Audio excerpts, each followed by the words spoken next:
Buenas noches a todas, a todos. ¿Cómo estás, Aredel?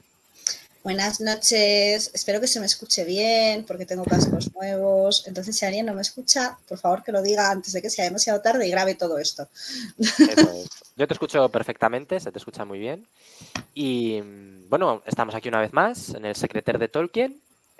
Nos encontramos a finales de 1954, publicado ya La Comunidad del Anillo, publicado también Las Dos Torres, ¿sí?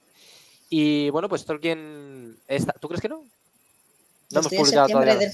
Yo estoy en septiembre del 54, Rorro. Vale. Es que, ¿sabéis lo que pasa? Es confuso porque Tolkien continuamente hace spoilers. En mis cartas, por lo menos de hoy, le está contando a la gente lo que va a pasar. Supongo que es un Yo concepto que estoy en septiembre y a mí no se me ha publicado Las Dos Torres. No se te ha publicado, vale. No, yo creo que tampoco, entonces. Seguimos con La Comunidad del Anillo. Es un éxito rotundo, al igual que El Hobbit. Y Tolkien empieza a recibir cartas de fans, de los primeros entusiastas, haciendo preguntas sobre elementos de la narrativa que no quedan pues muy claros. Y él pues se va a dedicar en cuerpo y alma a resolver todas estas dudas. Es algo que yo siempre digo y recomiendo muchísimo las cartas por ese motivo, porque es prácticamente la Wikipedia de Tolkien, él mismo de su puño y letra resolviendo un montonazo de dudas. Y bueno, pues hoy, sin enrollarme mucho más, vamos a tener 3 cartas, porque al tratarse de cartas de gente más entusiasmada, son contestaciones más largas. Y entonces vamos a hacer hoy solo 3 cartas, pero bueno, con cositas interesantes. En este caso va a empezar a Aredel con la carta número 154. Y bueno, adelante. Pues sí, yo voy a empezar con la carta número 154, que está dirigida a Naomi Mitchison, del 25 de septiembre de 1954, como bien comentaba. Y esta no tiene ni prefacio ni nada, así que vamos a ir directamente. Es un pelín larguita, la otra que tengo es más corta, pero no la he resumido porque tampoco se puede resumir. Entonces, bueno, pues espero que no se os sea muy duro, ¿vale? Número 76 de Sunfield Road, Headington, Oxford, 25 de septiembre de 1954. Estimada señora Mitchison, obligaciones, problemas, enfermedades y viajes me han hecho la vida imposible. De lo contrario, le habría escrito mucho antes, especialmente después de su amable carta del mes pasado, temporalmente extraviada entre un cúmulo de exámenes, galeradas y no sé qué más, después de leer hasta el final El Señor y compañía. He sido muy amable y alentadora, y su generosa y perspicaz crítica me pone en deuda con usted. El suyo es el único comentario que yo haya visto que, además de tratar el libro como literatura, cuando menos en intención y aun tomándolo seriamente y de acuerdo con ello, elogiándolo o ridiculizándolo, también ve en él la forma elaborada del juego de inventar un país infinito, porque aun un comité de especialistas en diversas ramas no podría completar el cuadro general. Soy más consciente de mi insuficiencia en arqueología y realien que en economía, ropas, instrumentos agrícolas, metalistería, cerámica, arquitectura, etc. Para no mencionar la música y sus instrumentos. No soy incapaz ni inconsciente del pensamiento económico, y creo que en lo que a los mortales respecta, hombres, hobbits y enanos, las situaciones están concebidas de modo tal que la probabilidad económica está presente y podría ser elaborada. Gondor tiene suficientes tierras urbanizadas y feudos con agua potable y redes camineras para abastecer a su población. Y evidentemente tiene muchas industrias, aunque la referencia a estas no resulte adecuada. La comarca está situada en un emplazamiento regado y montañoso y en una distancia del mar y a una latitud que le daría una fertilidad natural, del todo aparte del hecho anunciado de que era una región bien cuidada cuando la ocuparon, sin duda con abundantes artes y artesanías más antiguas. Los hobbits de la comarca no tienen una gran necesidad de metales, pero sí los enanos, y en el este de las montañas de Lune se encuentran algunas de sus minas, como se muestra en las leyendas anteriores. Sin duda, la razón o una de ellas de que crucen con frecuencia la comarca. Parte de los elementos modernos que utilizan, pienso especialmente en los paraguas, son probablemente, sin la menor duda, me parece un error, del mismo orden que sus tontos nombres y solo tolerable como amplificación deliberada para señalar el contraste entre ellos y otros pueblos en los términos más familiares. No creo que gente de esa especie en esa etapa de vida y desarrollo pueda a la vez ser pacífica y muy brava y esforzada de ser necesario. El modo por el que los hobbits se diferenciaban principalmente en relación con esa experiencia consiste en que no son crueles y no tienen deportes sangrientos. Por tanto, tienen por las criaturas salvajes un sentimiento no muy frecuente hay entre sus semejantes contemporáneos más cercanos. La experiencia de 2 guerras ha confirmado esta opinión, pero los hobbits no constituyen una visión utópica ni son recomendados como ideal en su propia era ni en ninguna otra. Ellos, como todos los pueblos y sus situaciones, son un accidente histórico, como los elfos se lo señalaban a Frodo, pasajero a la larga. No soy un reformista ni un embalsamador. No soy un reformista por ejercicio del poder, pues parece condenado al ser humanismo, pero el embalsamiento tiene sus propios castigos. Algunos críticos han considerado simplista todo el asunto, sencillamente una lucha entre el bien y el mal, siendo todo el bien bueno y el mal malo. Perdonable quizá, aunque por lo menos Boromir ha sido olvidado, en gente apresurada que solo ha leído un fragmento y, por supuesto, sin tener a su disposición las historias élficas escritas antes aunque no publicadas. Pero los elfos no son enteramente buenos ni tienen siempre razón, no tanto porque hayan flirteado con Sauron, como porque con su ayuda o sin ella fueron embalsamadores. Querían estar repicando y en la procesión a la vez, vivir en la mortal Tierra Media histórica porque habían llegado a amarla, y quizá porque allí gozaban de las ventajas de una casta superior, y por tanto trataron de detener sus alteraciones y su historia, detener su desarrollo, mantenerla como un lugar placentero, incluso en gran parte un desierto, donde pudieran ser artistas y los abrumaron la tristeza y la nostalgia. A su modo, los hombres de Gondor fueron semejantes, un pueblo menguante cuyos únicos objetos de veneración eran sus tumbas. Pero de cualquier modo, este es un cuento acerca de una guerra, y si se permite la guerra, cuando menos como tema y escenario, no sirve de mucho quejarse de que todos los que estén de un lado estén en contra del otro. No es ni siquiera que yo haya vuelto tan simple esta cuestión. Están Saruman y Denethor y Boromir, y hay traiciones y lucha aún entre los orcos. En realidad, al imaginar esta historia, estamos viviendo ahora en una tierra físicamente redonda. Pero el entero Legendarium contiene la transición desde un mundo plano, o cuando menos una oicumene con límites a su alrededor a un globo. Una transición inevitable, supongo, a un moderno hacedor de mitos, con una mente sometida a las mismas apariencias que la de los hombres antiguos, y en parte alimentado de sus mitos, pero que ha aprendido que la Tierra era redonda desde los años más remotos. Tan profunda fue la impresión que hizo en mí la astronomía, que no creo que pueda referirme a un mundo plano o concebirlo de ese modo imaginativamente, aunque una Tierra estática con un sol que gira a su alrededor es más fácil, a la fantasía sino a la razón. El mito particular que está por detrás de este cuento y el ánimo tanto de los hombres como de los elfos en esta época es la caída de Númenor, una variedad especial de la tradición de la Atlántida.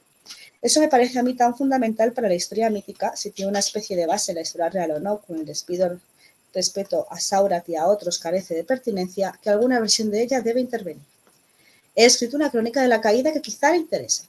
Pero la cuestión inmediata es que antes de la caída había más allá del mar y las costas occidentales de la Tierra Media un paraíso élfico terrenal, Eresea y Valinor, la tierra de los Valar, los poderes, los señores del oeste. Dioses es el equivalente más cercano, aunque no rigurosamente exacto.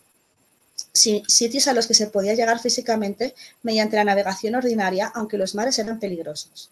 Pero después de la rebelión de los Númenoreanos, los reyes de los hombres, que vivían una tierra más occidental que ninguna otra de los mortales, y que finalmente la cúspide de su orgullo intentaron ocupar Eresea y Valinor por la fuerza, Númenor fue destruida y Eresea y Valinor por la fuerza... Perdón.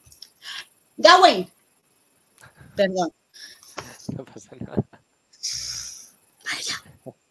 Por la fuerza, Númenor fue destruida y Eresea y Valinor retiradas de la tierra físicamente accesible. El camino hacia el oeste estaba abierto, pero no conducía a sitio alguno salvo al punto de partida para los mortales. Elendil y sus hijos fueron los jefes de la pequeña partida de los fieles, que no tomaron parte en el intento de obtener el poder mundano y la inmortalidad por la fuerza, y se libraron de la abnegación de Númenor, y fueron transportados hacia el este en una gran tormenta y arrojados a las costas occidentales de la Tierra Media, donde establecieron sus reinos. Pero no había modo de regresar para ellos ni para ningún hombre mortal, de ahí su nostalgia. Sin embargo, la promesa hecha a los Eldar, los altos elfos, no a otras variedades que habían asumido la decisión irrevocable de preferir la Tierra Media al paraíso, por el sufrimiento padecido en la lucha contra el Señor Oscuro primordial, tenía todavía que ser satisfecha. Siempre podrían abandonar la Tierra Media si así lo deseaban ir por el mar al verdadero oeste, por el camino recto, y llegar así a Eresea, pero debían abandonar el tiempo y la historia para nunca más volver. Los medioelfos, como Elrond y Arwen, podían elegir cuál sería su destino, elegir una vez y para siempre. De ahí el dolor de la partida de Elrond y Arwen. pero en esta historia se supone que puede haber ciertas excepciones raras, legítimamente supuestas, siempre parece haber excepciones, y de este modo ciertos mortales que han desempeñado un gran papel en los asuntos de los elfos pueden ir con ellos al hogar de los elfos. Así Frodo, por don expreso de Arwen y Bilbo, y finalmente Sam, como fue presagiado por Frodo, y como única excepción Gimli el enano, por ser amigo de Legolas y servidor de Galadriel. No he dicho nada de ello en este libro, pero la idea mítica que está por detrás es que para los mortales, puesto que su especie no puede nunca alterarse para siempre, esta es estrictamente solo una recompensa temporal, una curación y compensación de los males sufridos. No pueden quedarse allí para siempre, y aunque no están en condiciones de volver a la tierra mortal, pueden y han de morir por libre voluntad y abandonar el mundo. En este escenario, la vuelta de Arthur sería del todo imposible, un vano hecho imaginario. Lamento que a la bahía del hielo de Forochel no se le haya dado hasta ahora un papel significativo. Es solo el término élfico con que se designa al hielo norteño, y es un mero resto de los fríos del norte, el reino del señor oscuro primordial de las primeras edades. Se dice en verdad que Arbedui, el último rey de Arnor, huyó hacia allí, desde donde trató de escapar en barco, pero que fue destruido por el hielo, y con él pereció en las últimas Palantiri del reino del norte. Me temo que esta es una carta ridículamente larga y quizá presuntuosa en su extensión, aunque su bondad e interés le sirven en cierto modo de excusa. Poco después de su visita, tan agradable e inesperada, hice hacer una copia de la cronología de la segunda edad y de la tercera para que pueda usted leerla, del todo analítica e inmotivada. Si todavía le interesa, se la enviaré. Lamenté comprobar, cuando me fue de vuelta, que la andanada sobre lenguas, etc., había sido enviada sin corregir y con montones de palabras y frases sin borrar, de modo que algunas partes apenas resultaban legibles. Puede que le interese saber que ya parece ser necesaria una reimpresión de la comunidad, aunque supongo que la primera impresión no fue muy amplia. Sinceramente suyo, J.R.R. Tolkien. Bueno, pues sí, esta carta es innecesariamente larga. Es que es un nuevo resumen del Silmarillion. O sea, es él vendiendo a todo el mundo o intentando explicar, no, esto que he escrito y que tanto te gusta está cimentado por completo en mis leyendas y mitos que también tengo escritos, pero que no me dejan publicar. Sí, o sea, esta vez ha tocado la vez el resumen, pero bueno, viene a ser esto. Lo siento, os hemos spoileado los anillos de poder. Oh, qué pena. Bueno, saber lo que hacen, pero... Ya no hace falta que lo veáis. A ver, bueno, volvemos a Naomi Mitchison. Naomi Mitchison está siendo una protagonista constante en las cartas en estos últimos meses, más bien. Es una de estas personas que primero tuvo la suerte y la oportunidad de poder leer El Señor de los Anillos. Entonces ya desde un primer momento le envía cartas a Tolkien preguntándole y haciéndole comentarios sobre su obra. Entonces, bueno, de hecho, mi carta, tanto esta como la siguiente, son de Naomi Mitchison. Bueno, a Naomi Mitchison. O sea, es interesante porque, como vemos, van teniendo una correspondencia bastante común en cuanto a diferentes preguntas que van surgiendo y que le van dando pie a Tolkien para poder expandir un poco su legendario. Y es que yo creo que esta carta, la primera parte, nos habla un poco de esa idea que tiene Tolkien de crear un mundo totalmente entero. O sea, vemos como, aunque en la Comunidad del Anillo no se haga referencia prácticamente a Gondor o no... O sea, que se van haciendo referencias a diferentes lugares, pero Tolkien tiene todavía mucho más pensado. O sea, en la subcreación que él tiene es que cada una de las ciudades, cada uno de esos estados tienen una economía diferente, una industria distinta, unas costumbres totalmente dispares, que va enriqueciendo todavía más la obra. Entonces, en esta primera parte pues nos va diciendo cómo sería Gondor. Me parece curioso utilizar la palabra feudos, haciendo referencia a un reino medieval, a un reino feudal, a un propio reino feudal, o sea, diciendo como Gondor sería como lo más medieval que podríamos tener, mientras que por otro lado la comarca viene a ser como una excepción, que está a medio camino entre un lugar y otro, que está ahí un poco en medio de la nada y que además, como Tolkien bien dice, tiene errores, unos errores que él quizá piensa que no debería haber cometido, pero que sí comete. Y bueno, pues utiliza el ejemplo del paraguas que es importante en el personaje de Lobelia Bolsón, bueno, Sacovilla Bolsón, que todavía aquí en la Comunidad del Anillo no ha salido. Sin embargo, es que tengo dudas sobre, porque no me acuerdo si Naomi Mitchison se había leído El Señor de los Anillos entero. Yo creo que sí que se ha leído El Señor de los Anillos entero. Sí, es de las primeras en leerlo. Y ahora lo que le dices, te voy a enviar el Silmarillion, porque ya se ha leído El Señor de los Anillos entero. Sí, efectivamente. Digo, quería como confirmar que al final ella más o menos sabían ya de lo que sí que le estaban hablando. Entonces es curioso que vuelva a decir que tanto los nombres como el paraguas y demás es una utilizando la palabra que dice Tolkien, una anglificación deliberada para señalar el contraste entre ellos y otros pueblos en los términos más familiares. O sea que los hobbits vendrían a ser como una excepción rara en medio de la nada que no debería existir. No deberían haber existido, nadie sabe de dónde han salido, pero sin embargo Tolkien vuelve a hacer hincapié en que no es una sociedad utópica, no es una sociedad perfecta y es una sociedad en la que existe el mal y en la que existe la guerra. Tiene una visión de la guerra diferente a la que puede tener un humano, pero sí que la tiene. Ellos han luchado, han estado presentes en 2 guerras, tenemos a Bilbo y luego posteriormente tenemos a los hobbits y de hecho la guerra llega a ellos con Saruman o con Zarquino. Entonces, pues como bien dice, por favor, no tengáis una visión utópica de ellos, pero es cierto que yo creo que en la sociedad de hoy en día, donde vivimos tan deprisa y tal, pues es cierto que yo creo que ha trascendido el que no sea una sociedad utópica y para ahora todo el mundo piensa, ojalá irme a un agujero hobbit, a un Esmial, por favor vivir ahí, que todo el mundo me deje en paz. Pero seguro que Tolkien en ese momento no lo estaba diseñando para eso. O aunque a lo mejor sería su sueño, porque ya sabéis que siempre se dice que Tolkien se había basado en sí mismo para hacer los hobbits, o lo que él querría que fuera su campiña inglesa, soñado. Efectivamente. Cuando era pequeño. Para eso tenéis varios programas de La maleta de Tolkien en las cuales hablamos de las influencias inglesas que podía haber en la comarca, entonces os lo recomiendo que los busquéis ahí por YouTube. Poniendo La maleta de Tolkien os llegará. Pasando ya a la segunda parte de la carta, llegamos a uno de los temas favoritos de la gente para criticar a Tolkien. Ay, es que Tolkien es muy maniqueísta y está el bien y el mal y es una lucha entre el bien y el mal y entonces todo va así y es muy básico. No. Si dices esto es que no te has leído El Señor de los Anillos, no has leído a Tolkien y venga, te compro que a lo mejor has visto las películas y entonces has decidido que hay un bando que es el bien y un bando que es el mal. Esta versión estadounidense americanada de que está el bien y el mal y ya está, no aplica aquí. Y de hecho Tolkien dice claramente, esta obra va sobre la guerra. La guerra tiene 2 bandos, lo cual no quiere decir que los 2 bandos sean buenos y malos. Son buenos y malos a la vez, porque los 2 están haciendo la guerra. Partamos de esa base, la guerra es mala. Entonces, si la guerra es mala, todo el mundo es malo. Bueno, pues tampoco todo el mundo es malo, porque hay gente que está haciendo la guerra por un bien, pero estás haciendo la guerra. O sea, sí. Por favor, este concepto maniqueísta sobre Tolkien, creo que podemos empezar a descartarlo ya y espero que, si no lo habéis descartado, esta carta haya sido el momento en el que hayáis decidido dejarla atrás. Él pone el claro ejemplo de Boromir, y Boromir yo creo que sería el perfecto ejemplo, la verdad, el paradigma de lo que es que no sea una persona maniqueísta. O sea, Boromir es un heredero del senescal de Gondor, que él quiere hacer el bien, él está buscando cómo salvar a su pueblo, pero al mismo tiempo no se comporta bien, ataca a Frodo y es vencido y podríamos decir, bueno, es vencido por el poder del anillo ya, pero tiene una ambición que es odiar a Aragorn también, o sea, es un personaje que tiene muchas facetas y que es bastante interesante de estudiar.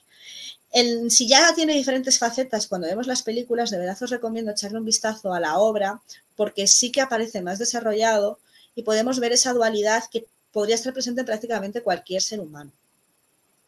Y de hecho, podríamos decir que Boromir sería como lo más humano que podemos, bueno, a lo mejor me estoy aventurando yo, pero Boromir sería, igual que Faramir sería a lo que alguien querría optar, ¿no? El deseo, una idea utópica de lo que es ser un hombre, Boromir es lo que somos de verdad.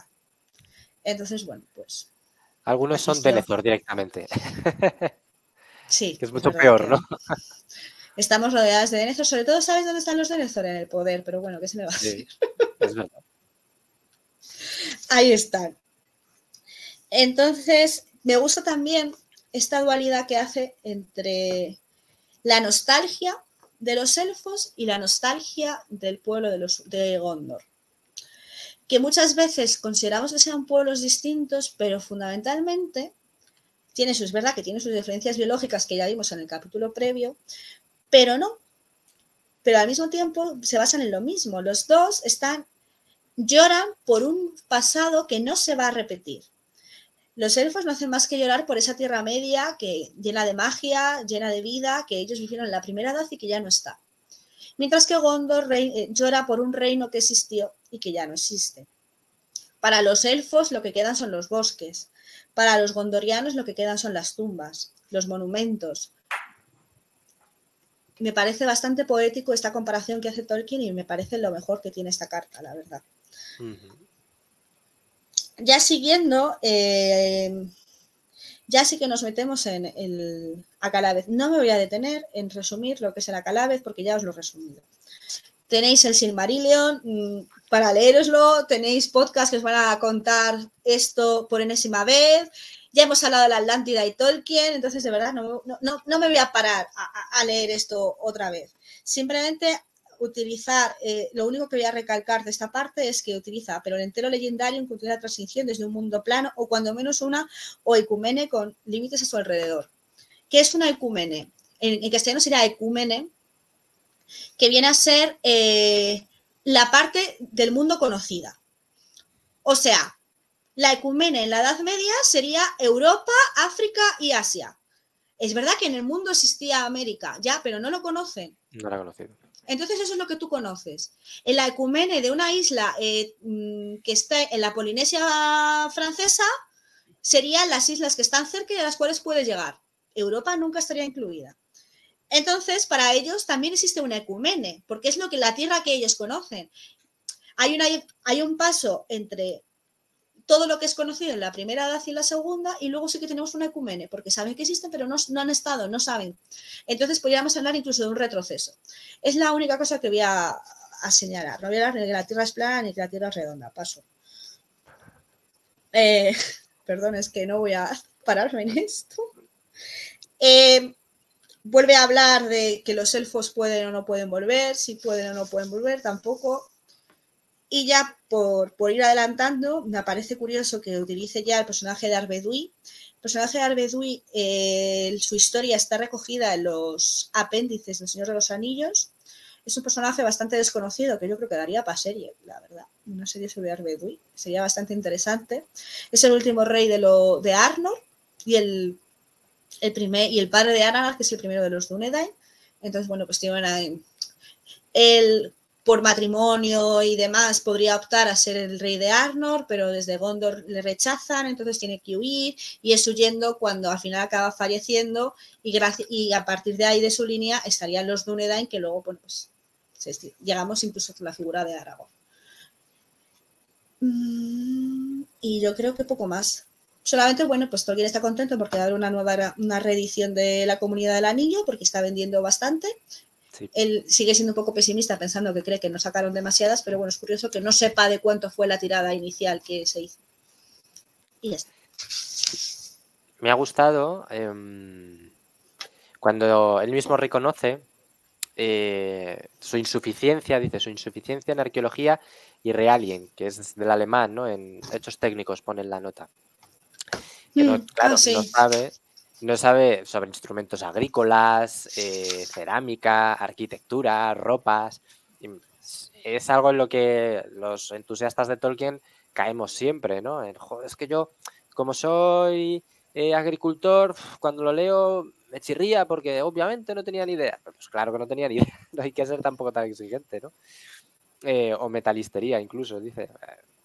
Eso siempre pasa cuando la gente habla de los mapas, ¿no? Que las distancias en los mapas no son las correctas, porque claro, tú estás viendo el mapa en 2D cuando realmente es una proyección del 3D, ¿no? Y yo recuerdo que comentaron una charla en donde realmente el mapa funcionaría si supusieras que la Tierra Media es un cilindro y el mapa está en el interior.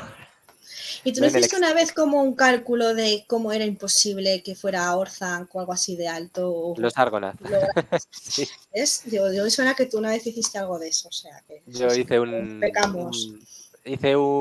creo para la Estel. Fue y luego una charla sobre porque era imposible que los Argonath estuvieran construidos tal y como aparecen con el brazo extendido. Demasiado peso. Pues si no quieres comentar nada más, yo pasaría a la siguiente carta. No, a la siguiente. Vale, pues la siguiente carta es la número 155, es un borrador a Naomi Mitchison y no sé cómo tuvo la vergüenza Tolkien de decir esta carta se me está quedando larga cuando esta carta es la parte quitada a la 155 de la 154, ¿vale? Entonces están relacionadas. Entonces, de hecho, Carpenter en el prefacio dice un pasaje del borrador de la carta precedente que no se incluyó en la versión enviada. Y entonces ahora dice así, el texto. Me temo haber sido demasiado fortuito acerca de la magia y en especial acerca del empleo de la palabra. Aunque Galadriel y otros muestran mediante la crítica que hacen del empleo mortal de la palabra que el pensamiento centrado en ella no es del todo fortuito. Pero esta es una cuestión muy amplia y difícil y una historia que, como usted tan acertadamente apunta, trata en amplia medida acerca de los motivos, elección, tentaciones, etc., y las intenciones de utilizar cualquier cosa que se encuentre en el mundo. Difícilmente podría engrosarse con una disquisición pseudofilosófica. No tengo intención de empeñarme en el debate de si la magia es en sentido alguno real o realmente posible en el mundo, pero supongo que en lo que al cuento respecta, algunos dirían que existe una distinción latente, como la que se llamó una vez la distinción entre magia y goeteia. Galadriel habla de los engaños del enemigo. Perfectamente, pero la magia podría ser era considerada, bueno per se, y la goeteia mala. Ninguna es en este cuento buena o mala per se, sino solo por el motivo, el propósito de la utilización. Ambas partes emplean las dos, pero con diferentes motivos. El motivo malo, por sobre todos, para este cuento, pues trata especialmente de ello, es el sometimiento de la libre voluntad de los demás. Las operaciones del enemigo no son de ningún modo todas ilusiones goéticas, sino magia que produce efectos reales en el mundo físico. Pero utiliza su magia para aplastar tanto las cosas como a la gente, y la goeteia para aterrar y someter. Los elfos y Gandalf utilizan su magia moderadamente, una magia que produce resultados reales, fuego en una gavilla húmeda, con propósitos benéficos específicos. Sus efectos goéticos son por entero artísticos y no tienen por fin engañar. Nunca engañan a los elfos, aunque puedan engañar o desconcertar a los hombres desprevenidos, porque la diferencia es para ellos tan clara como lo es para nosotros la diferencia entre la ficción, la pintura o la escultura y la vida. Ambas partes viven principalmente por medios ordinarios. El enemigo o los que se han vuelto como él prefieren la maquinaria, con efectos destructivos y malignos, porque los magos que han llegado a interesarse sobre todo por la utilización de la magia para la obtención del propio poder así lo hacen. El motivo básico de la magia, aparte de cualquier consideración filosófica acerca de su funcionamiento, es la inmediatez, la velocidad, la reducción del trabajo y también la reducción al mínimo o punto de fuga del hueco entre la idea o el deseo y el resultado o efecto. Pero puede que no sea tan fácil tener acceso a la magia. Y de cualquier modo, si se tiene dominio de la suficiente mano de obra esclavizada y maquinarias, a menudo la misma cosa disimulada, es posible con igual velocidad derribar montañas, arrasar bosques o levantar pirámides por tales medios. Por supuesto, interviene entonces otro factor, un factor moral o patológico. Los tiranos pierden de vista los objetivos, se vuelven crueles y por tanto aplastan, lastiman y envilecen. Sin duda sería posible defender el hecho de que el pobre Loto introdujera maquinarias más eficaces, pero no el uso que hacen de aquellas Tarquino y Arenas. De cualquier modo, una diferencia en la utilización de la magia en esta historia es que no se tiene acceso a ella por conocimiento folclórico o hechizos, sino que es un poder inherente no poseído o accesible a los hombres en cuanto tales. La curación por obra de Aragorn podría considerarse mágica, o al menos una mezcla de magia con farmacología y procesos hipnóticos, pero en teoría es comunicada por hobbits que tienen muy escasas nociones de filosofía y ciencia, mientras que Aragorn no es un hombre puro, pues está lejanamente emparentado con los hijos de Lúthor. Bueno, esta carta es una movida. Yo me la he leído varias veces y yo creo que movida sería como el término perfecto para poder decir qué es esto. Sí. Entonces, dime. No, cuenta. Vale. Voy a intentar explicar qué es lo que yo he entendido, pero creo que Tolkien no se entiende ni él. Y a partir de la base de que no se entiende ni él, cuando dice que, aunque Galadriel y otros lo muestran, uso fortuito de la palabra magia, luego decide llamar a Galadriel bruja, que de forma pues siempre está relacionada con la magia. Y que al mismo tiempo no existe, según termina la carta, dice que no existe conocimiento folclórico o hechizos, que es lo que viene a estar relacionado con una bruja. Y al mismo tiempo también dice que son los humanos los que no tienen magia y serían los elfos, pero al mismo tiempo dice que no. Entonces yo creo que él no tiene ni idea. Entonces es verdad que por eso utiliza el término fortuito. Fortuito viene a decir que Bueno, pues utilicé este término y quizá no debería haber utilizado ese término para referirme a esto, pero bueno, está la magia. Es verdad que si nos vamos a la obra de Tolkien, está la magia, pero no es lo principal. Esto no es Harry Potter. No es otros textos de fantasía que hemos podido leer donde la magia es esencial para todo, todo se hace con magia y es como lo que hace más chachi todo. Aquí no, aquí la magia podría no existe en sí. O sea, el mundo es mágico per se, pero no se tiene constancia de que sea mágico. Entonces, por un lado, tenemos el concepto de qué es magia, y Tolkien aquí nos mete otro concepto que es la goeteia. Magia más o menos podemos saber todos lo que es, entonces no me voy a ir a la definición, pero la goeteia sí que creo que es un término con el que estamos menos acostumbrados. En castellano el término goeteia no existe, o sea, esto vendría a ser una traducción del griego. En castellano los términos que se utilizan es goecia o goetia. Ambos términos tampoco tienen una definición clara sobre lo que vienen a ser. Dependiendo del filósofo griego que estemos leyendo, sea Platón, sea Plotino, nos van a definir la goetia o goecia con palabras distintas, pero podemos resumir que el significado vendría a ser un tipo de magia por palabras hecha por una persona que te intenta convencer normalmente con un fin malo. Por un lado tendríamos la magia, que vendría a ser lo que alguien... Magia pura, pues tú haces un hechizo. O sea, que tú cambias y moldeas algo en base a la naturaleza de algo y lo modificas, normalmente con un buen fin, mientras que la goeteia viene a ser que con un mal fin tú, mediante palabras, estás fabricando algo. Y además suele ser algo que fabricas, que suele ser algo más, no tanto ficticio, sino más, es que me sale manual, es que me sale en inglés, perdona, me sale algo palpable, algo palpable. Esto debería ser más o menos las dos diferencias que hay, y en inglés también, o sea, en inglés también existen estos dos términos y la goeteia también sería un término que existe en inglés. Sin embargo, Tolkien hace referencia, hace hincapié en que no siempre es así. Y nos volvemos a enlazar con la carta anterior.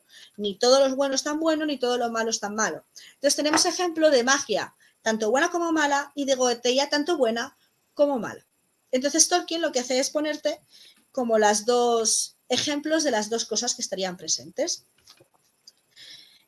Por ejemplo, Galadriel habla de los engaños del enemigo. Los engaños en este caso sería goeteia, porque además engaño normalmente implica que es algo, una mentira, algo con palabras, algo que es verbal, que se ha podido verbalizar. Pero también hace hincapié en que la diferencia sería si modifica o no la libre voluntad de los demás. Entonces, para Tolkien, la diferencia entre lo que él, si una magia o una botella es buena o es mala, es que ambas cosas pueden ser buenas y ambas cosas pueden ser malas, porque la diferencia es si quieres cambiar la voluntad de los demás. O sea, si tú estás con tus palabras calmando a alguien, aunque le estés manipulando, sería bueno porque no estás cambiando como su voluntad.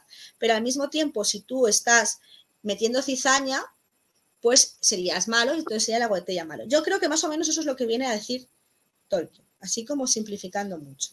¿Tú cómo lo ves? Totalmente. O sea, también es confuso, y es que he apuntado un ejemplo del que me surgen dudas. Has hablado de Galadriel, también se habla de Zarquino. Él dice, bueno, por un conocimiento folclórico, hechizos. Dice sobre esta magia que es un poder inherente, no poseído o accesible a los hombres en cuanto tales. Es decir, que no hay manera de aprenderlo. O lo tienes de forma innata o no lo tienes. Y he apuntado como ejemplo al rey brujo de Angmar. Porque el rey brujo de Angmar no sabemos su origen, no sabemos si era uno de los Númenóreanos o no, pero claro, si tenía esa magia, ¿por qué la tenía? Y ya no puedo decir, es que la aprendió, siguió los caminos oscuros de la fuerza, ¿sabes? Entonces sería un personaje más misterioso aún, porque no encajaría bien con esta carta. Sí, efectivamente, yo creo que el problema que tiene Tolkien es que vuelve a ser una de estas cosas, como nos vimos en el capítulo anterior, que se le empiezan a plantear cosas que él no se había planteado en sí. Entonces, muchas veces no puede dar una respuesta porque es incongruente. Entonces, efectivamente, el rey brujo de Angmar sería uno de esos claros ejemplos. Dices, ¿qué hago con esto? ¿Qué hago? Eso es. Porque además está a la altura de Gandalf. O sea, en el Retorno del Rey es la némesis de Gandalf y Gandalf el blanco. Porque contra el gris se lo habría comido con patatas. O sea, que es poderoso y tiene cierta relevancia, ¿no? Luego, además, también hace una diferencia entre el magia y Goetia, que vendría a ser como la magia es algo automático que tú consigues, pues ahora quiero hacer fuego. Entonces hace Gandalf, pum, y hace fuego. Mientras que por otro lado, la Goetia sería como algo que se va masticando en el tiempo, que se va haciendo como podría ser toda esta destrucción que realiza Saruman en torno al bosque de Fangor, que va siendo poco a poco y de repente lo has descubierto y dices, madre mía, ya es tarde, o sea, ya se ha liado, viene a ser como... Y de hecho, Tolkien vuelve a utilizar el término maquinaria. Y entonces, para estas veces que también aquí desmontando mitos sobre Tolkien, que se dice que Tolkien no le gustaba la maquinaria, que no le gustaba todo lo que se iba haciendo, además Tolkien vuelve a decir, sí, bueno, las máquinas normalmente son malas, pero vamos a decirle a Loto que es malo porque utiliza maquinarias más eficaces. Pues aquí de nuevo volvemos a tener esto. Si estamos utilizando algo que es para el bien común y no para manipular la voluntad, entonces en este caso sí sería algo bueno. El Entonces, molinero, bueno, pues, el molino, por ejemplo. Efectivamente. Entonces volvemos a tener esa dualidad de, bueno, sí, bueno, no, y tal. Pero sobre todo, también ya por terminar sobre la magia y la no magia, como tú bien decías, no es algo inherente al ser humano, no es algo inherente al hombre, y utiliza el caso de Aragorn. Aragorn con las acelas, que es cuando al final del Retorno del Rey tiene que curar en las casas de curación y entonces él se acuerda de esta planta, que era la planta de la hoja del rey, que podía curar. Pero no es que él tenga un hechicito, por así decirlo, una capacidad para poder curar a alguien, como podría ser esto, sino que viene a ser este tipo de magia, es que ni siquiera es magia blanda o botánica o todo ese tipo de cosas que sí que ha estado muchas veces relacionadas con las brujas, que es a partir de hierbas y demás que puede realizar algo. Lo llama magia con farmacología. Que es como... Efectivamente, sí, con farmacología, herbología. Ya, pero es cierto, o sea, al final es la utilización de unas hierbas que antes se pensaban que eran mágicas, pero lo único que sabes es que tienen unas propiedades y son unas hierbas curativas. Entonces, por eso él dice, bueno, venga, podemos dejar ya la imaginación, que a lo mejor era algo de magia porque desciende de Lucien, pero viene a decir, no, perdona, o sea. Y además, ¿quién lo dice? Los hobbits, o sea, nosotros sabemos, porque no se nos olvide que al final esta historia está contada por hobbits, entonces son los hobbits los que están interpretando lo que ellos han visto. Que a veces pensamos que es Tolkien que está escribiendo aquí nos lo está diciendo. No, nosotros estamos leyendo El Señor de los Anillos visto por varios hobbits. Un hobbit que se lo cuenta a otro hobbit que se lo cuenta a otro hobbit. Entonces, pues esto. Y ya por aquí yo terminaría mi parte. Sí, sí, sí. Estaba pensando también, al final es complicado. Él intenta establecer unas reglas y es muy difícil, ¿no? Es muy difícil porque tiene muchos ejemplos y no todos encajan dentro de esas reglas. Estaba pensando que puede parecer que cuando, por ejemplo, Frodo tiene la redoma, el enantro de Yalararaña, y llama a Eärendil, ¿no? O digamos que realiza una plegaria hacia Eärendil, realmente no es que sea un conjuro. La redoma es un objeto mágico en sí. No sé si esto se lo llega a plantear Tolkien, ¿no? Porque, como dice, es un poder inherente, no poseído, accesible. Pero sí que puedes encantar ciertos artefactos. Entonces son cosas curiosas, ¿no? Vendría a ser más una botella, porque es algo que tú haces, en plan, no sería tanta magia. Pero sí, a ver, es verdad, y esto me ha recordado justo antes de cerrar mi parte, quiero decir, buscando información sobre esto, C.S. Lewis también hace un gran estudio sobre la Goetia para parte de sus obras. Y hace una clasificación de magia y de Goetia que si bien Tolkien no utiliza, se puede estudiar. Y está basada en Charles Williams, que ya lo hemos visto en otros momentos, sobre todo bastantes cartas atrás, que es uno de los mejores amigos de C.S. Lewis, que luego durante la Segunda Guerra Mundial se lleva muy bien con Tolkien y forma parte de los Inklings. Y al parecer, Charles Williams estaba muy metido en el ocultismo, y es a partir del ocultismo cuando se empieza, que se pone muy de moda a finales del siglo XIX, principios del XX, que es cuando se retoma el término de Goetia. Entonces, aunque no tiene que ver todo, he encontrado un artículo de un blog que me ha parecido bastante interesante, en el cual explica tanto la visión de C.S. Lewis y cómo se podría aplicar a Tolkien, y os lo voy a dejar aquí en comentarios por si lo queréis ver. Y no conozco a esta persona de nada, ¿vale? pero buscando aquí cosas lo he encontrado, me lo he leído y me ha parecido bastante interesante. Que además también habla del resumen que hace Shippy de la botella en C.S. Lewis y en Tolkien, y como siempre queremos mucho a Shippy, a Tom Shippey, pues lo dejo aquí y ya sí que cierro. De hecho, en una de las notas de esta carta dice que la forma inglesa de Goethe se define en el Oxford English Dictionary como hechicería o magia llevada a cabo por la invocación y empleo de malos espíritus. Punto y coma, nigromancia. Es un poco la línea de lo que decías, ¿no? Una magia más oscura. De hecho, no he leído el artículo que has pasado, lo leeré, pero acabo de recordar que, por ejemplo, C.S. Lewis en las Crónicas de Narnia, a la magia que recorre Narnia la llama magia insondable. Y la magia insondable la conoce tanto Aslan como la Reina de Hielo. Pero claro, Aslan, hay una parte muy chula que le dice, me vas a hablar a mí de la magia insondable, que estaba yo allí cuando se escribió. O sea, que no es innata tampoco. Es que tiene que ser chulo el artículo. Porque la sí, magia a ver, no es muy largo, es cortito, pero bueno, yo os lo dejo ahí y os lo recomiendo que le echéis un vistazo.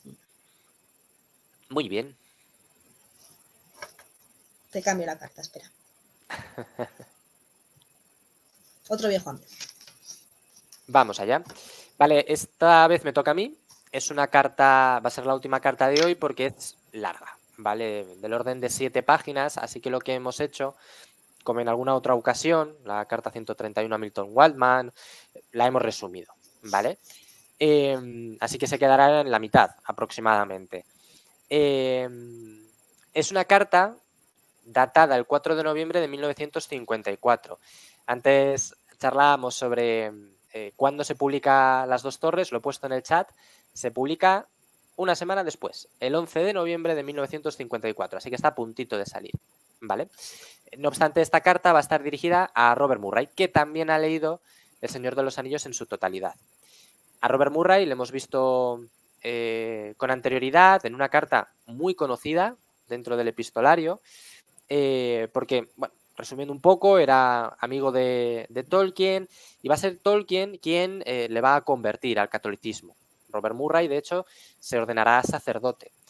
Y las cartas que se dirigen entre ambos siempre tienen una carga religiosa importante, y esta no es una excepción. Ahora vamos a ver la figura de Gandalf y lo que significa, o lo que pretende Tolkien que signifique, explicado a su amigo sacerdote que ha convertido. Yo, como sabéis, intento siempre ser un poquito equidistante, escéptico. Entonces, yo he hecho un resumen, pero lo que recomiendo a todo el mundo que esté interesado es que lea la carta al completo, porque si no nos íbamos a ir a las 2 horas de programa para sacar unas conclusiones más acertadas. Vale. Como la carta va sobre Gandalf, y a mí me suele gustar poner fotillos, a ver si puedo poner... No. Ay, es que claro, como hoy estoy de invitado, no sé si me deja. Casi compartir pantalla, claro. Sí, sí, debería. Sí, sí. Si no me la pasas, pero no deberías tener problema. Ahí está. Bien. Le tienes que meterla, eso sí. Para... ¡Tarán! Yo sé que los Sí. alumnos más avanzados reconocen esta postal. Esta es una postal, para aquellos que hayan leído la biografía de Tolkien, pues digamos que muy, muy relevante. Es, en palabras de Humphrey Carpenter, una postal que Tolkien compra en su viaje a Suiza en 1911 y que sobre el reverso escribió El origen de Gandalf. Se trata de Der Berggeist, el espíritu de la montaña, del ilustrador Joseph Malener. ¿Qué ocurre? Que hace unos años pues un estudioso de Tolkien descubrió que la pintura pertenecía a este artista, pero que databa de finales de 1920. Así que era improbable que fuera el origen primigenio de Gandalf, ¿vale? Pero bueno, la vamos a dejar ya que vamos a hablar de Gandalf para que la gente la conozca. Esto se cuenta todo muy bien en la biografía de Humphrey Carpenter. Bien, vamos allá, que me enrollo muchísimo. Carta 156 a Robert Murray es un borrador, ¿vale? ¿Qué quiere decir esto? Pues que nunca se envió. Humphrey Carpenter decide incluirla porque al final es bastante reveladora, entre comillas. Es como la carta anterior tuya, Aredele. Casi terminas con más dudas que las que resuelve, pero bueno, es interesante.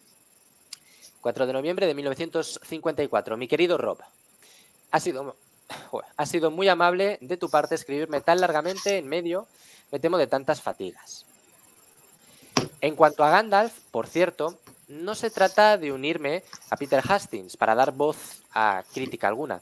Yo mismo podría ser mucho más destructivo. Supongo que siempre hay defectos en toda obra de arte de largo alcance, y especialmente en las literarias que se fundan en un material anterior al que se le da nuevo aliento, como Homero, Beowulf, Virgilio o la tragedia griega o shakespeariana.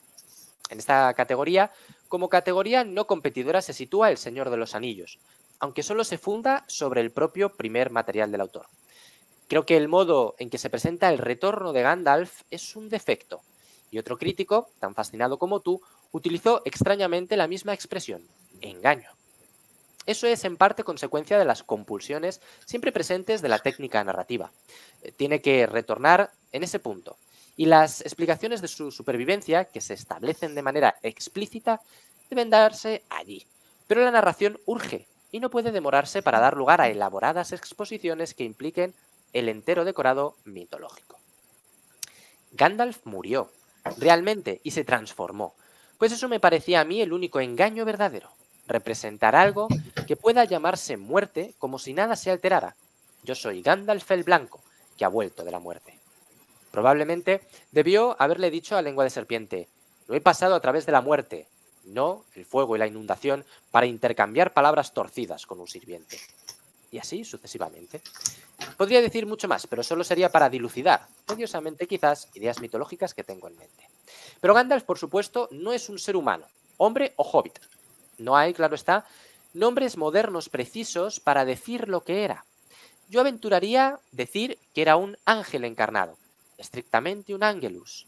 Es decir, junto con los otros Istari, magos, los que saben, un emisario de los señores del oeste, enviado a la Tierra Media cuando la gran crisis ocasionada por Sauron asomó por sobre el horizonte. ¿Por qué adoptaron esa forma? Se vincula con la mitología de los poderes angélicos del mundo de esta fábula. A esta altura de la fabulosa historia, el propósito era precisamente limitar y entorpecer su exhibición de poder en el plano físico y, por tanto, hacer aquello para lo cual fundamentalmente habían sido enviados: preparar, aconsejar, instruir, animar el corazón y la mente de los amenazados por Sauron para oponerle resistencia con sus propias fuerzas, y no sencillamente hacerlo en su lugar. Así pues, se manifestaron como sabios ancianos, pero en esta mitología todos los poderes angélicos relacionados con este mundo eran capaces de múltiples grados de error y fracaso, entre la absoluta rebelión satánica y el mal de Morgoth y sus satélites Sauron, y la indolencia de algunos otros poderes superiores o dioses. Los magos no estaban exentos de ello, en verdad. Como seres encarnados, eran más proclives a extraviarse o errar. Solo Gandalf pasa plenamente las pruebas, del plano moral al menos. Comete errores de juicio. Los magos, en cuanto tales, habían fracasado, o si gustas, la crisis se había vuelto demasiado grave y estaba necesitada de un incremento de poder. De modo que Gandalf se sacrificó, fue aceptado, fue fortalecido y retornó. Sí, ese era el nombre, yo era Gandalf. Por supuesto, su personalidad e idiosincrasia siguen siendo las mismas, pero tanto su sabiduría como su poder son mucho mayores. Cuando habla, exige atención. El viejo Gandalf no podría haber tratado del mismo modo con Theoden ni con Saruman.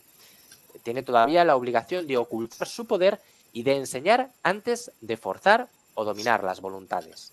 Pero puede, en una emergencia, actuar como un ángel. Rara vez lo hace, operando más bien a través de los demás, pero en uno o dos casos, en la guerra, del volumen 3, revela un súbito poder. En 2 ocasiones rescata a Faramir.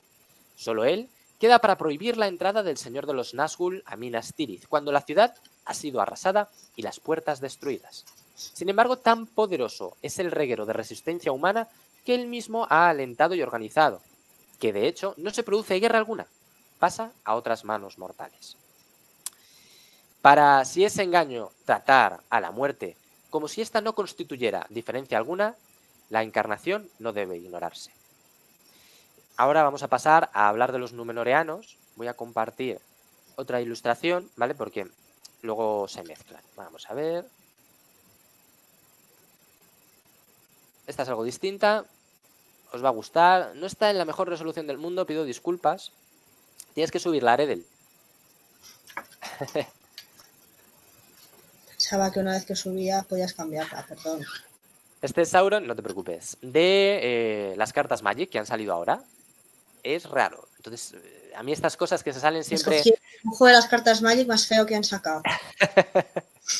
Mira que han sacado bonitos. Esa espada está mal cogida. Sí, y además debe pesar. Bien, continúo. Los hombres han caído, pero los pueblos del oeste, el lado bueno, están reformados. Es decir, son los descendientes de los hombres que intentaron arrepentirse y se marcharon hacia el oeste para huir del dominio del Señor Oscuro primordial y de su falsa idolatría. Y, a diferencia, renovaron y ampliaron su conocimiento de la verdad y la naturaleza del mundo. De ese modo, escaparon de la religión en el sentido pagano hacia un puro mundo monoteísta, en el que todas las cosas y los seres y los poderes que podrían parecer venerables no fueron venerados, ni siquiera los dioses, los Valar, pues eran solo criaturas del único, y él era inmensamente remoto. Los altos elfos eran los exiliados del reino bendecido de los dioses, después de su particular caída élfica propia, y no tenían religión, o prácticas religiosas más bien, pues habían estado en manos de los dioses, que alababan y adoraban a Eru, el único, y Ilúvatar, el padre de todos en el monte de Amán. La más alta clase de los hombres, los de las tres casas, que ayudaron a los elfos en la guerra primordial contra el Señor Oscuro, fueron recompensados con el don de la Tierra de la Estrella, Númenor. Se les dio el triple de extensión de vida, pero no la inmortalidad élfica, que no es eterna, sino que se mide de acuerdo con la duración del tiempo en la Tierra. Y el único no alteraba tampoco, salvo quizá por una de esas extrañas excepciones, a todas las reglas y ordenanzas que parecen darse en la historia del universo y manifiestan el dedo de Dios. Los numenoreanos iniciaron como monoteístas un gran nuevo bien, pero como los judíos, solo que de manera más pronunciada, con un único centro físico de veneración, la cumbre de la montaña del Meneltarma, el pilar del cielo. Literalmente, pues no concebían el cielo como una divina residencia. Al final, Sauron recurrió a la astucia, se sometió y fue llevado a Númenor como prisionero, convertido en rehén. Pero era, por supuesto, una persona divina, en los términos de esta mitología, un miembro menor de la raza de los Valar, y con mucho, demasiado poderoso para poder ser controlado de esta manera. Lo que hizo fue destruir la concepción que tenían de Eru, y reemplazaron su culto por una religión satanista, con un vasto templo donde se veneraba al desposeído y mayor de los Valar, el rebelde señor oscuro de la primera edad. Finalmente, induce a Ar-Pharazôn, amedrentado por la aproximación de la vejez, a organizar la más grande de las armadas, llevar la guerra al mismo reino bendecido y coger con sus propias manos la inmortalidad. Los Valar apelaron a Dios, y tuvo lugar un catastrófico cambio de plan. En el momento en que Ar-Pharazôn puso el pie en la Costa Prohibida, se abrió una grieta. Númenor se desplomó y quedó completamente destruida. La armada fue tragada y el reino bendecido quedó apartado para siempre de los círculos del mundo físico. En adelante se puede navegar alrededor del mundo sin encontrarlo nunca. El pequeño grupo de los fieles a Númenor escapó en 9 barcos, bajo la conducción de Elendil y sus hijos, Isildur y Anarion, y estableció una especie de recuerdo reducido de Númenor en el exilio, en las costas de la Tierra Media. Además, cuando los reyes llegaron a su fin, no hubo equivalente a un sacerdocio, pues ambas cosas eran idénticas, rey y sacerdote, según las ideas numenoreanas. En la época de la Guerra del Anillo no tenía sitio consagrado donde se lo venerara. No tenían, imagino, oraciones de petición a Dios, pero preservaron un vestigio de la acción de gracias. Los que estaban bajo una influencia élfica específica invocaban a los poderes angélicos para obtener ayuda ante un peligro inmediato o por medio de un enemigo maligno. Los elfos, por ejemplo, invocaban a menudo a Barda Elbereth, la reina del reino bendecido. Su especial amiga también lo hará Frodo. Más tarde, parece que hubo un lugar consagrado en Mindolluin. Aragorn volvió a entrar en él y encontró un vástago del árbol blanco y lo replantó en el patio de la fuente. Es de suponer el resurgimiento del linaje de los reyes sacerdotes. Pero estaban viviendo todavía en las fronteras del mito, o más bien, este cuento muestra cómo el mito se convierte en historia. Por supuesto, la sombra se erguirá otra vez en cierto sentido, como claramente lo predice Gandalf, pero nunca se encarnará otra vez en un demonio maligno como enemigo físico. Pero los magos no son en ningún sentido o grado sombríos, no los míos. Aun los enanos no son naturalmente malvados, no necesariamente hostiles, y no una especie de pueblo larval alimentado de piedras, sino una variedad de criatura racional encarnada. Los Istari se traducen como wizards, magos, por la conexión con wise, sabio. Son en realidad emisarios del verdadero oeste y, por tanto, mediatamente de Dios, enviados con el fin de fortalecer la resistencia de los buenos, cuando los Valar advierten que la sombra de Sauron está cobrando forma otra vez. El borrador termina con una exposición sobre la naturaleza de los Istari y la muerte y la reencarnación de Gandalf, que se asemeja al pasaje sobre este tema de esta misma carta. Bien, lamento el supertocho, pero bueno, yo creo que es una carta bastante interesante, tiene dos bloques muy diferenciados. El primero de ellos trata sobre Gandalf y cómo funciona la reencarnación. Este es un tema recurrente porque ya hablamos, creo que fue en el programa anterior, si no me equivoco, porque él diferencia entre resurrección y reencarnación y por qué, según las reglas de Tolkien, encaja perfectamente dentro de su subcreación, a pesar de que no existe la reencarnación como tal. Habla sobre la naturaleza de los Istari y comenta, y esto es muy relevante, hay mucha gente que no lo sabe, que todos, salvo Gandalf, fracasan. Y me diréis, ¿pero y Radagast? Radagast fracasa también, a su manera. Radagast lo que hace es ignorar los problemas ajenos. Él se centra en su bosque, en Rhovanion, y se olvida del resto. Cuando realmente es otro enviado, otro Angelus, como dice en griego, para luchar contra el poder de Sauron. Por supuesto, Saruman fracasa y de los magos azules nunca se habla. Solo que se fueron al este con Saruman y nunca volvieron. Por otro lado, hablamos sobre el bloque de Númenor. Bueno, lo he resumido bastante, ¿de acuerdo? Pero es una nueva explicación sobre la caída de Númenor. Encanta a Tolkien. Y cómo funcionan las prácticas religiosas en Númenor. Y esto es interesante, porque lo hemos dicho muchas veces, creo que también en el programa anterior, el Señor de los Anillos está deliberadamente exento de religión. Pero Númenor, en cambio, sí que tiene un hilo conductor que es esa religión o esa veneración, como lo dice Tolkien. Empieza siendo de forma monoteísta, fieles a los Valar, en Númenor rezan a Eru, y el Meneltarma es su templo. No llega a haber construido un templo, pero es donde suben. De hecho, en Númenor... Espera un momento, Amrod, un momento, es que se te escucha un poco mal ahora. No sé si soy yo. Vaya, a ver si puedo hacer algo. Te has congelado. Me he quedado pilladísimo. Te has pillado. ¿Se me ve ahora?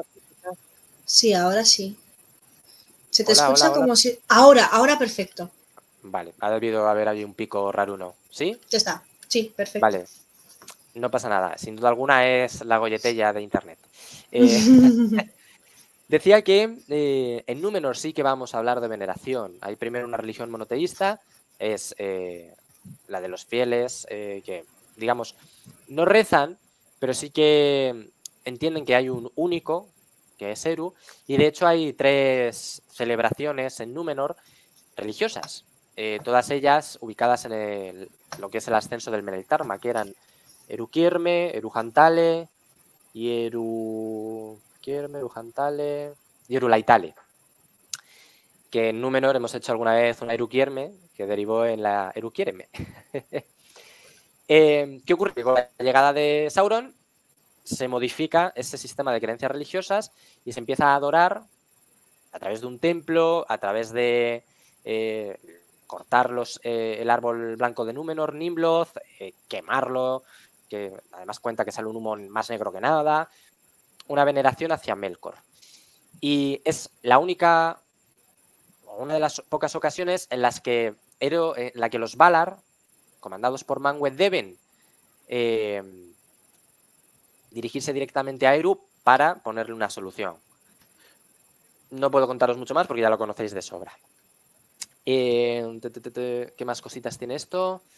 Vamos a ver, escapó, los 9 barcos, ya lo tenemos súper conocido. Fundan el reino de Arnor y de Gondor. Aragorn. Bueno, te cuenta que Aragorn vuelve un poco a esa pretérita veneración monoteísta en Mindolluin, en la Cuarta Edad. Y esto me parece muy interesante, porque Tolkien aquí dice que el mal nunca volverá a reencarnarse. Nunca habrá un mal como el de Sauron o como el de Morgoth. Y esto es muy llamativo porque alguna vez lo hemos comentado, Tolkien va a intentar hacer un relato sobre la Cuarta Edad que jamás va a terminar, ¿vale? Pero él mismo cae en su trampa, no habla directamente sobre un Sauron, porque no puede ser tan terrible, si no perdería gracia, ¿no? Y a mí me parece muy interesante, sobre todo porque hay mogollón de fanfics de la Cuarta Edad y es un tema que personalmente a mí me agota un poco. Pero bueno. Y poco más, no sé si quieres añadir algo. No, la verdad es que no. Solamente volver a hacer hincapié en que él no dice que sean ángeles, por mucho que utilice la palabra angelus. Son el término griego enviado. Los ángeles es cuando a veces estudiamos a los mayas si son o no ángeles y cosas así, o incluso si Melkor es un ángel caído, pero por favor, estos no son ángeles, son enviados. Tolkien se va a la etimología de la palabra, como en otras tantas ocasiones con otras cosas, igual que aquí con Wizard, con Wise, y siempre juega con un poco con eso. Pero sobre todo hacer hincapié en eso, que serían más bien como sabios, como podían ser sabios como los Reyes Magos en su momento. Pues venga, te compro, compramos, aceptamos pulpo, pero eso, solamente hacer ese hincapié. Puede parecer que, como dice Angelus, se refiere a que son ángeles, pero no. Por eso recurre al griego, porque lo que él pretende es que entiendas el significado que tenía en griego antiguo. Enviado, mensajero, pero no un ángel de 1000 ojos y 1000 y alas y 1000 alas, ¿no? Entonces eso, cuando a veces se dice Gandalf es un ángel, no es así, ¿vale? O no exactamente, es distinto. Y de hecho, si fuera un ángel, y esto es importante, querría decir que de los 5 Istari, 4 ángeles han caído o no han cumplido su cometido. Es que no es un ángel como tal. Y eso entraría en contradicción con el único que de verdad sí es un ángel caído, que podría ser Melkor, en el paralelismo, aunque nunca diga que sea... Bueno, no sé si en algún momento llega a decir expresamente ángel a Melkor. Puede que sí. No me acuerdo, pero bueno. Que hacer paralelismo sobre el ángel caído, seguro. Eso es. ¿Vale? Pero Gandalf está muy por debajo de lo que sería un ángel en la categoría, en la estructura, sería un querubín, en todo caso. Y poco más, mira, al final un poquito más de 1 hora, no ha estado mal. Pues nada más. Muchas gracias a todos por asistir. No sé si tenemos algo programado en Twitch. Estoy un poco desubicada. Ah, sí, este viernes tenemos una charla súper interesante por parte del Esmial de Imladris. Es que Azael se llama, se me acaba de olvidar el nombre del socio, que ha ganado un premio con esta charla sobre la gamificación de la Tierra Media y demás, y es a las 7 de la tarde. Entonces, bueno, os esperamos aquí, si no ya sabéis que se subirá en YouTube. Os acabo de poner otra vez las redes para que nos podáis seguir por ahí y también os la pongo aquí abajo para que, bueno, pues sabéis que siempre por Twitter y demás vamos compartiendo todas las novedades que hay. Y así nosotras nos vemos en 2 semanas. Día 19. En principio. Así que nada, continuaremos con estas reveladoras cartas a fans y entusiastas y esperamos veros entonces en 2 semanas. Muchas gracias, muchos saludos, no solo a nuestros queridísimos socios de la Sociedad Tolkien Española, sino también a compañeros de sociedades de Latinoamérica que sabemos que nos veis a estas horas. Pues muchas gracias, Aredel, por tu tiempo y nos vemos igualmente, Amron. Nos vemos. A Marie. Adiós.